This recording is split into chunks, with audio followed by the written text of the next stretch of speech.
हाँ बच्चों, स्टार्ट करते हैं आज की क्लास को। तो आज हम अपने मैथ का 6.2 करने वाले हैं, ठीक है। तो बुक दे दो। तो 6.2 करने से पहले कुछ प्रॉपर्टीज हम पढ़ लेते हैं, ठीक है, जिसकी वजह से हमें वो हेल्प आएगी, ठीक है। तो 6.2 के लिए जो मैंडेटरी है वो क्या है? पैरेलल लाइंस को समझना। किसको समझना? पैरेलल लाइंस को समझना, ठीक है। तो ध्यान से समझना पैरेलल लाइंस क्या होती है और उनमें कौन कौन से एंगल होते हैं। हाँ, तो पैरेलल लाइंस वो लाइंस होती है, मैं पहले भी बताया, जो एक दूसरे को इंटरसेक्ट नहीं करती है, जो एक दूसरे को कभी भी काटती नहीं है, ठीक है। उन लाइंस को क्या बोलते हैं? पैरेलल लाइंस, या हिंदी में क्या बोला जाता है? समानांतर रेखाएं। पैरेलल लाइन या समानांतर रेखाएं, ठीक है। अब जब दो पैरेलल लाइन को कोई एक तीसरी लाइन काटती है, ठीक है, तीसरी लाइन काटती है, तो उसको बोला जाता है ट्रांसवर्स। क्या बोला जाता है? ट्रांसवर्स। क्या बोला जाता है? ट्रांसवर्स। और इन्हीं की वजह से क्या बनते हैं? एंगल्स बनते हैं। क्या बनते हैं? एंगल्स बनते हैं, ठीक है। अब इनमें कौन कौन से एंगल बनते हैं? ये एक तो ये एक एंगल है, ठीक है, 1, ये 2, ठीक है, ये 3, ये 4, ये 5, ये 6, ये 7 और ये 8, ठीक है। तो 8 एंगल है, ठीक है। कितने एंगल है? 8। अब यहाँ पे ये एंगल्स के कुछ नाम है। इन एंगल्स के क्या है? कुछ नाम है, ठीक है। वो नाम डिस्कस करते हैं। जैसे हमारा एंगल 1 और एंगल 5, ठीक है, ये क्या है? कोरस्पॉन्डिंग है। डायरेक्ट बता देता हूं, कोरस्पॉन्डिंग एंगल्स क्या होते हैं? इक्वल होते हैं। क्या होते हैं कोरस्पॉन्डिंग एंगल? इक्वल। तो एंगल 1 इक्वल्स टू एंगल 5 होता है, angle 2 is equals to angle 6 होता है, angle 3 is equals to angle 7 होता है, और angle 4 is equals to angle 8 होता है। ये सारे के सारे एंगल्स क्या होते हैं? हमारे कोरस्पॉन्डिंग एंगल होते हैं। कौन से होते हैं? कोरस्पॉन्डिंग एंगल्स, ठीक है। अब बात करते हैं अल्टरनेट इंटीरियर एंगल्स। किसकी बात करते हैं? Alternate interior angle. और ये वे एंगल भी क्या होते हैं? इक्वल होते हैं। तो कौन से? Angle 3 is equals to angle 6 और angle 4 is equals to angle 5। ये क्या होते हैं? Alternate interior angle. क्या होता है? Alternate interior angle. और ये इक्वल होते हैं। क्या होते हैं? इक्वल। समझ लो कौन सा एंगल इक्वल होते हैं, क्योंकि यही एंगल्स की इक्वल वाली प्रॉपर्टी लगा के हमें आगे के क्वेश्चंस में आंसर फाइंड आउट करने हैं, ठीक है। तो एंगल 3 किसके इक्वल होगा? एंगल 6 के। एंगल 4 किसके इक्वल होगा? एंगल 5 के। अब यहाँ पे कुछ क्या होता है? जैसे एंगल 3 प्लस एंगल 5, इनका सम होता है 180। कितना होता है? 180, ठीक है। क्यों होता है? क्योंकि ये ट्रांसवर्सल के सेम साइड पे आते हैं। एक तो ये, और एंगल 4 प्लस एंगल 6, इनका भी सम कितना होता है? 180। क्यों? क्योंकि ये सेम साइड ऑफ द क्या होते हैं? सेम साइड ऑफ ट्रांसवर्सल होते हैं। ट्रांसवर्सल लाइन, ठीक है। ये एक लाइन पे आ रहे हैं ना, और एक लाइन पे हमेशा कितना एंगल बनता है? लीनियर पेयर बनता है। तो यहाँ पे वाली प्रॉपर्टी लग जाती है, ठीक है। तो ये अंदर वाले ये दोनों एंगल का सम कितना होता है? 180, ठीक है। अब यहाँ पे दो लाइनें इंटरसेक्ट भी कर रही है। कौन सी? पहली लाइन और ट्रांसवर्सल इंटरसेक्ट कर रही है। तो इनके बीच के जो एंगल, एंगल 2 किसके इक्वल होगा? एंगल 3 के। और एंगल 1 किसके होगा? एंगल 4 के। क्यों? क्योंकि क्या है? वर्टिकली अपोजिट एंगल्स, है ना। बस में तो ये भी लिख लो कि angle 1 is equal to angle 4, angle 2 is equal to angle 3। नीचे भी क्या होगा बच्चों? Equal. Angle 5 is equal to angle 8, angle 6 equal to angle 7, ठीक है। ये सारे कौन से एंगल? वर्टिकली अपोजिट एंगल, ठीक है। कौन सा है? वर्टिकली अपोजिट एंगल, ठीक है। तो इन एंगल्स की मदद से, जो ये एंगल्स इक्वल है ना करस्पॉन्ड इनमें, ठीक है, तो इनकी मदद से हम आगे चल के क्वेश्चंस को सॉल्व करने वाले हैं। बस समझ में आ गई, ठीक है। अगर कोई एंगल, हाँ, और एक और, ये एंगल 1 और एंगल 2 का सम कितना हो जाएगा? 180, ठीक है। एंगल 7 और 6 का 180, 5 और 6 का 180, 3 और 4 का 180। क्योंकि एक लाइन पे है ना ये सारे एंगल्स, और एक लाइन पे जब एंगल्स होते हैं तो कौन से एंगल बनते हैं? Linear pair. कैसे बनते हैं? Linear pair. इसीलिए इनका सम कितना हुआ? एंगल 1 और 2, 3 और 4, 5, 6, 7, 8, इनका क्या सम कितना हुआ? 180, ठीक है। और एक पॉइंट के अराउंड इन चारों एंगल का सम कितना होगा बच्चों? कितना होगा? 360। समझ में आ गया? तो ये मेन थे, इनको नोट डाउन कर लो, ठीक है, कर लीजिए।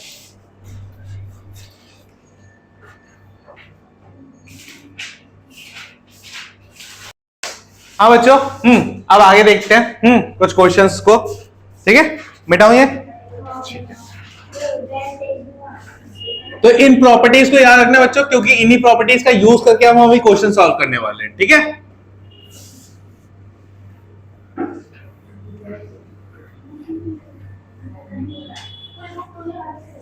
ठीक है, हाँ शांति से। तो पहला क्वेश्चन तो ये है, देखिए एग्जाम्पल है, एग्जाम्पल 4 है ये, ठीक है बच्चों। एग्जाम्पल नंबर 4 है, पेज नंबर 78 पे, ठीक है। ये करवा रहा हूं, हाँ। तो देखिए एक लाइन है पी क्यू, एक लाइन है क्या, पी और क्यू, ध्यान से, हाँ। एक लाइन है आपकी आर और एस, क्या है, आर और एस, ठीक है। अब यहां पर इस तरीके से एक ट्रायंगल की फॉर्म में एक लाइन बना रखी है, ठीक है, जिसका एक एंड यहाँ पे है और ये वाला एंगल बन रखा है 135 डिग्री, ठीक है। ये वाला है 40 डिग्री, ठीक है। और ये दे रखा है आपको y, क्या दे रखा है y, और ये वाला पॉइंट दे रखा है आपको m, ठीक है। आपको बोल रखा है कि पी क्यू पैरेलल है किसके, आर एस के, ठीक है। और ये दोनों एंगल दे रखे हैं आपको, ठीक है। आपको फाइंड करना है, find angle X M Y, क्या फाइंड करना है, एक्स एम वाई फाइंड करना है, ठीक है। बस में आ गई, क्या फाइंड करना है, एक्स एम वाई, ठीक है। तो अगर मान लो मैं यहां से इसके बीच में से, ध्यान से देखो, इसके बीच में से एक पैरेलल लाइन और पास कर दूं, ठीक है, जिसका नाम मैं क्या रखूं, ए और बी, ठीक है। पहले क्या करूंगा, कंस्ट्रक्शन, क्या करूंगा, कंस्ट्रक्शन, ठीक है। कंस्ट्रक्शन में क्या करूंगा, एक लाइन ड्रॉ करूंगा, draw a line A B, ठीक है, विच इज पैरेलल टू, जिसको क्या बनाना है, पैरेलल बनाना है पी क्यू के, ठीक है। और वो पैरेलल किससे हो जाएगा, आर एस के। तो ये तीनों लाइनें क्या रहेंगी, आपस में एक दूसरे के पैरेलल हो जाएंगी, क्या हो जाएंगी, पैरेलल, ठीक है। अब पैरेलल हो गए, देखो ये लाइन एकदम इस कॉर्नर से जाती है, ठीक है। और हमें क्या चाहिए, ये पूरा एंगल चाहिए, कौन सा एंगल चाहिए, ये पूरा एंगल चाहिए। तो इस पूरा एंगल के लिए एक तो ये वाला एंगल चाहिए होगा हमें, और एक ये वाला एंगल चाहिए होगा, ठीक है। तो ध्यान से देखो, अगर ये 135 डिग्री है, क्या है ये 135 डिग्री है, ठीक है। तो ये वाला एंगल कितना होगा बच्चों,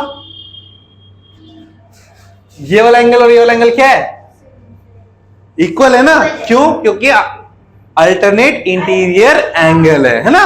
तो क्या बोलूंगा कि प्रूफ के लिए क्या करूंगा कि मेरा एंगल कौन सा, क्यू एक्स एम, ठीक है। ये किसके इक्वल होगा, मेरा एक्स एम ए के, किसके इक्वल होगा, एक्स एम ए के। और रीजन भी दोगे, क्या रीजन दोगे, अल्टरनेट इंटीरियर एंगल, अंतः एकांतर कोण, ठीक है।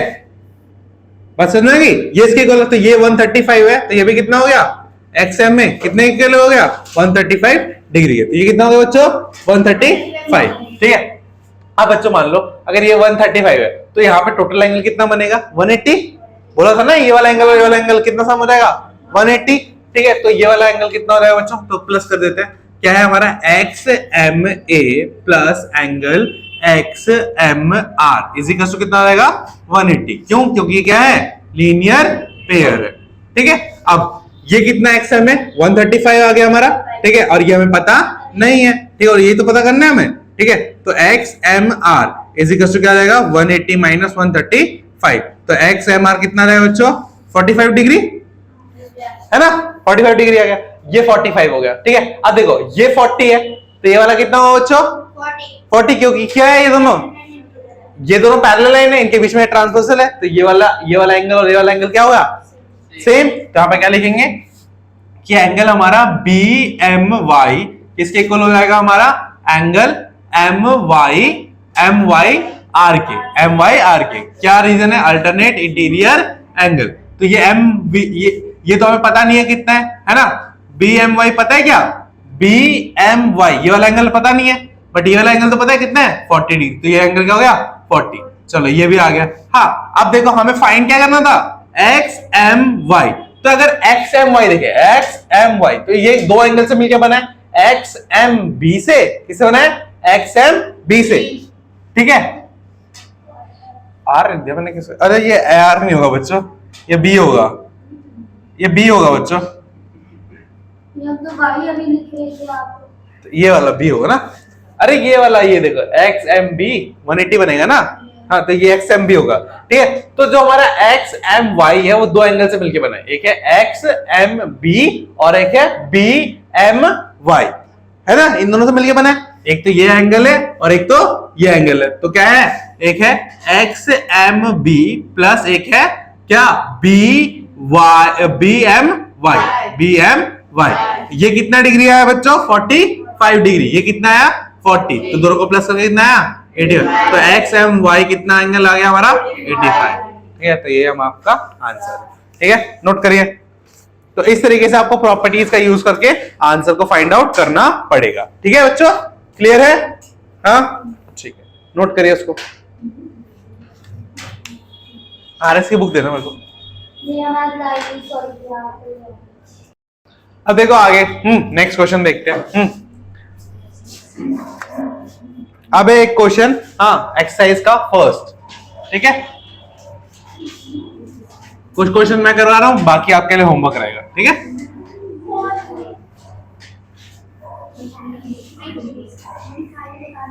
हाँ शांति। तुम्हारे ये चौथा चैप्टर 5वां चैप्टर चल रहा है ना मैथ्स में? अरे बड़ी जल्दी तुम्हारा सिलेबस हो रहा है यार, क्या बात है। ये 6 चैप्टर है ना? नहीं, 5वां तो हटी है ना, मतलब अच्छा करवाया नहीं, तो 5 चैप्टर हो गए ना तुम्हारे मैथ्स में। हाँ ठीक है, अब मैं करवा रहा हूं एक्सरसाइज 6.2 का, हाँ, क्वेश्चन नंबर 1। कौन सा? Question number 1। ठीक है, इसमें भी वही सेम प्रॉपर्टीज का यूज करके हम क्वेश्चन करने वाला है। ठीक है, तो देखो इसमें पहले से 3 लाइनें दे रखी है। एक है आपकी ए और बी लाइन, आपकी है एक सी और बी लाइन, ठीक है, एक है आपका ई और एफ लाइन, एक है ई और एफ लाइन। ठीक है, और इसके यहां से एक ट्रांसवर्सल लाइन जा रही है। ठीक है, जो यहाँ पे एक्स एंगल बना रही है। ठीक है, यहां पर वाई एंगल बना रही है। ठीक है, और यहाँ पे जेड एंगल बना रही है। हाँ ठीक है, तो अब आपको क्या दे रखा है, ध्यान से सुनो। ठीक है, सारी लाइनें एक दूसरे के पैरेलल है। ठीक है, ए बी पैरेलल है सी डी के और सी डी पैरेलल है ई एफ के। और आपको दे रखा है कि वाई और जेड जो है, इनका जो रेशियो है वो 3:7 का है। क्या है बच्चों? 3:7 का है। ठीक है, अब आपको सॉल्व करना है, आपको एक्स वाई जेड फाइंड करना है, एक्स फाइंड करना है। ठीक है, बस में फाइंड करना है। तो कैसे करें? देखो, सबसे पहले x और y का सम कितना होगा बच्चों? कितना होगा? क्या भैया? x और y का सम कितना होगा? ये 180 180 होगा। ठीक है, अब मान लो ये z है, ये z है, तो ये वाला भी क्या होगा? z। ध्यान से देखना क्या हो रहा है। हाँ, अगर ये वाला एंगल z है तो ये वाला भी कितना होगा? z। क्यों? क्योंकि अल्टरनेट इंटीरियर एंगल है। अब अगर ये z है तो ये वाला भी क्या होगा बच्चों? z होगा। ठीक है, क्या लगा होगा? z, क्योंकि क्या है? Vertically opposite angle. अगर ये वाला z है तो x के इक्वल हो गया z। क्यों? क्योंकि ये दोनों क्या है? Angle, alternate interior angle. देख रहे हो, ये वाला है अल्टरनेट इंटीरियर एंगल। तो हम कह सकते हैं ना कि x is equal to z from figure देख के तो पता चल रहा है कि x किसके इक्वल है? z के। ठीक है, और z और तुम्हें y के बीच में क्या दे रखा है? रेशियो दे रखा है। क्या दे रखा है? रेशियो दे रखा है। तो मैंने तो पहले भी एक रेशियो वाले क्वेश्चन बताया था कि जब भी रेशियो दिया है तो उनको किसी वेरिएबल के साथ ले लो। तो आपका y क्या हो जाएगा बच्चों? ये हो जाएगा 3x, मतलब x तो ऑलरेडी दे रखा है ना, x की फॉर्म में मत लेते हैं, हम लेते हैं उसको a ले लेते हैं, a ले लेते हैं 3a, और z भी क्या हो जाएगा? 7a। a b नहीं होगा, a सेम ही लेंगे ना, सेम है ना। अब z किसके इक्वल है बच्चों? x के। तो यहां से हम क्या बोल देंगे? ये x क्या हो जाएगा हमारा? 7a हो जाएगा। हाँ, अब मुझे बताओ x प्लस y का जो सम होगा कितना होगा?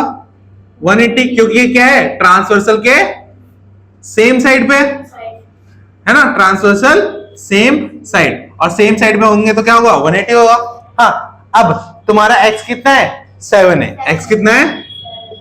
y कितना है? 3a is equal to 180। तो कितना हो गया? 10a is equal to 180। तो 10a अगर 180 है तो a कितना होगा बच्चों? 180 डिवाइडेड बाय 10, तो a कितना आ गया बच्चों? 18 डिग्री। अगर a 18 डिग्री है तो x क्या हो जाएगा? 7a है, तो क्या रहेगा? 7 इंटू में 18। तो अब शुभम बता, 7 इंटू 18 कितना होता है? हाँ शुभम, रुक जा, ऐसे क्या होता है बता? इतने देर में तो बच्चा भी मल्टीप्लाई कर लेगा।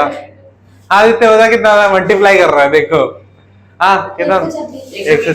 120। वाह वाह, ठीक है 126 और ये क्या करना था हमें फाइंड आउट करना था है ना।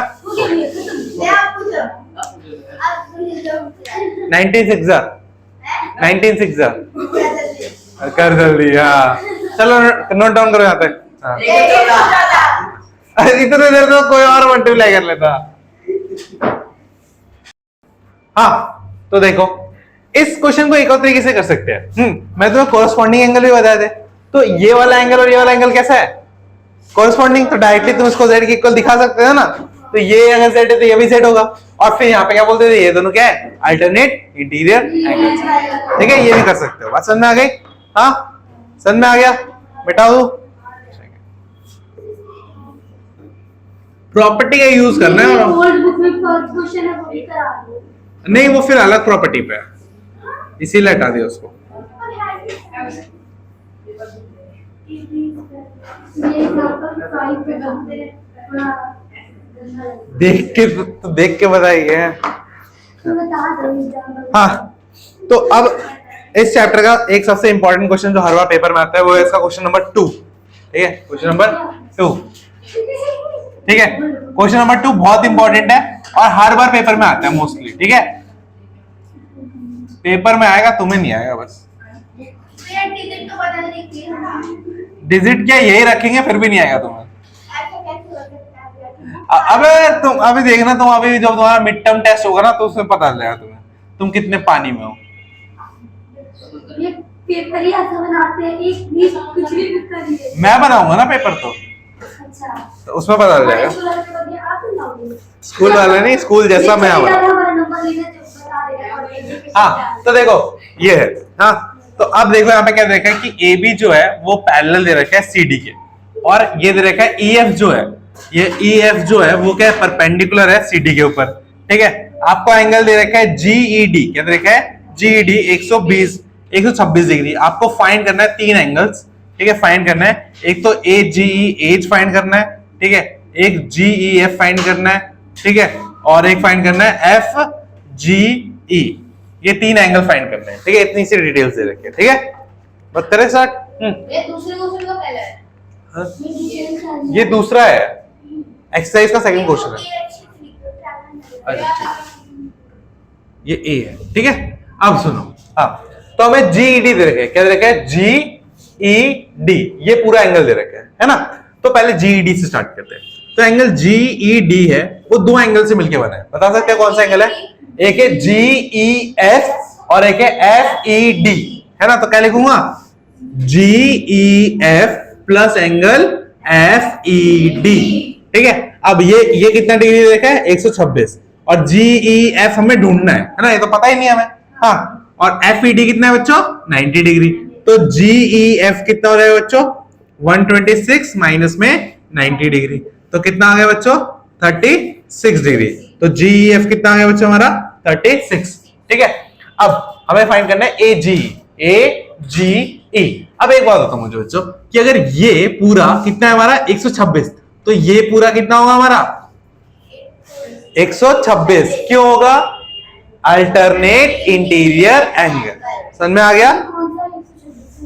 ये वाला G E D angle G E D is equal to क्या होगा बच्चों हमारा एंगल एजीई।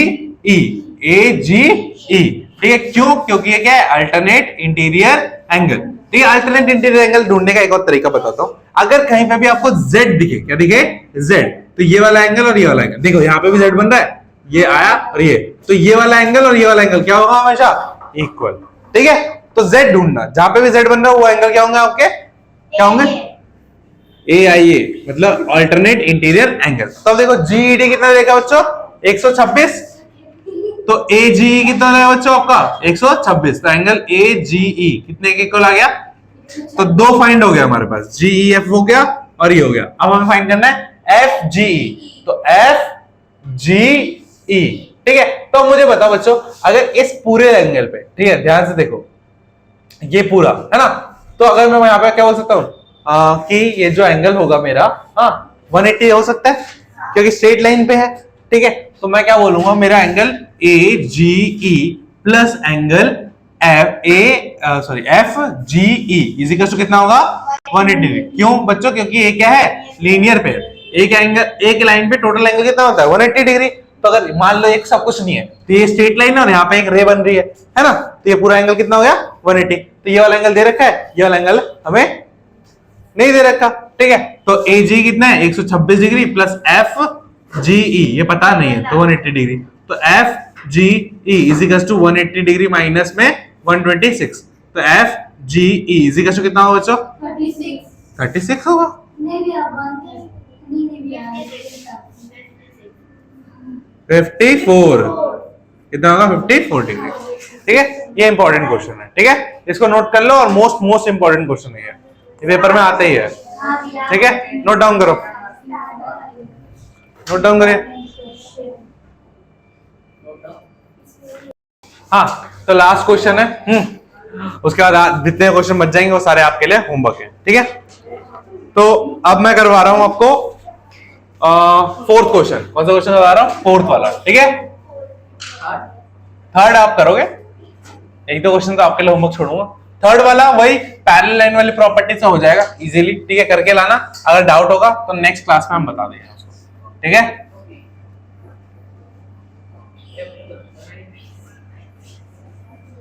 भाई 6 चैप्टर हो गए, मतलब 5 चैप्टर हो गए हमारे मैथ्स में। हाँ तो क्वेश्चन नंबर 4, ठीक है। यहाँ पे फिर से हमें दो पैरेलल लाइन दे रखी है, एक ए है और एक बी है, ठीक है, एक सी है और एक डी है, ठीक है। और इसके बीच में इस तरह का एक ट्रायंगल बना रखा है। यहाँ पे क्यू पॉइंट है, यहाँ पे आर, थोड़ा आगे है पर थोड़ा पीछे बन गया मेरा। हाँ ये वाई है, ये एक्स है, ठीक है, और ये 50 डिग्री है, ठीक है। तो ये पी है, और ये 127 डिग्री है। हाँ तो सारे लिख दिया। हाँ तो अब आपको फाइंड करना है एक्स और वाई। क्या फाइंड करना है? फाइंड एक्स एंड वाई, ठीक है। तो सिंपल क्वेश्चन है। तो सबसे पहले स्टार्ट करते हैं कौन सी प्रॉपर्टी से? अल्टरनेट इंटीरियर एंगल से। अगर ये 50 है तो ये भी कितना होगा 50, ठीक है, क्योंकि x इज इक्वल टू, देखो एंगल हमारा ऐसे लिखो, A P Q is equal to angle हमारा पी क्यू आर। क्यों? क्योंकि ये क्या है? Alternate interior angle. तो ए पी क्यू कितना है 50 डिग्री और ये कितना है x, तो x इज इक्वल टू कितना आ गया 50 डिग्री। कितना आ गया 50, ठीक है। अब बात आती है y, इसकी बात आती है y की, ठीक है। तो y जो एंगल होगा, y जो एंगल होगा वो ध्यान से देखो, ये 127 डिग्री है, ठीक है। तो ये वाला, तो ये पूरा कितना होगा बच्चों 127। देखो ये जो ये 127 है ना, तो इसका अल्टरनेट पेयर क्या होगा? ये पूरा है ना। तो मैं क्या बोल रहा हूँ, एंगल देखो कौन सा एंगल है हमारा, पी आर डी। कौन सा? P R D. P R D ये किसके इक्वल होगा? ये इक्वल होगा हमारा किसके? क्यू सॉरी नहीं ये वाला आर, ठीक है, पी और ए, इसके आर पी ए के क्या है? अल्टरनेट इंटीरियर एंगल है। हाँ जेड बन रहा है ना। तो अब ये पी आर डी कितना है 127 डिग्री, ठीक है। और आरपी एंगल है वो दो एंगल से मिलके बना है, एक 50 और एक वाई बना है ना। देखो आर पी ए, तो ये पूरा एंगल की बात हो रही है। हाँ और ये पूरा एंगल जो है वो आपके दो एंगल से बन गया, एक तो 50 और एक वाई। तो इसकी जगह पर क्या लिख दूंगा 50 प्लस वाई, ठीक है। तो यहां से y इज इक्वल टू कितना आएगा 127 डिग्री माइनस 50, तो y इज इक्वल टू कितना आएगा? हाँ कितना आएगा? कितना आएगा 77 डिग्री। कितना आएगा 77। तो x ये रहा और y ये रहा, ठीक है बच्चों। तो ये डन हो गया आपका, ठीक है। अब आपके लिए होमवर्क के लिए है थर्ड क्वेश्चन, ठीक है, और फिफ्थ क्वेश्चन मोस्टली करवा दिया मैंने, थर्ड और फिफ्थ आपके होमवर्क के लिए, और साथ में एग्जाम्पल नंबर 5, ठीक है, और एग्जाम्पल नंबर 6, ठीक है, ये आपके होमवर्क में है, ठीक है, ये आपको करके लाने हैं। बात समझ में आ गई? हाँ 5 और 6 एग्जाम्पल और क्वेश्चन नंबर 3 और 5, ठीक है बच्चों। हाँ तो इतना कर लेना। हाँ और इसके बाद हमारा 6 चैप्टर खत्म हो जाएगा, ठीक है। जो भी डाउट होंगे वो नेक्स्ट क्लास में ले लेंगे और फिर अगला चैप्टर स्टार्ट करेंगे, ठीक है। बात समझ में आ गई? कर लेना गुस्सो, ठीक है। मिलते हैं नेक्स्ट वीडियो में, तब तक के लिए बाय बाय।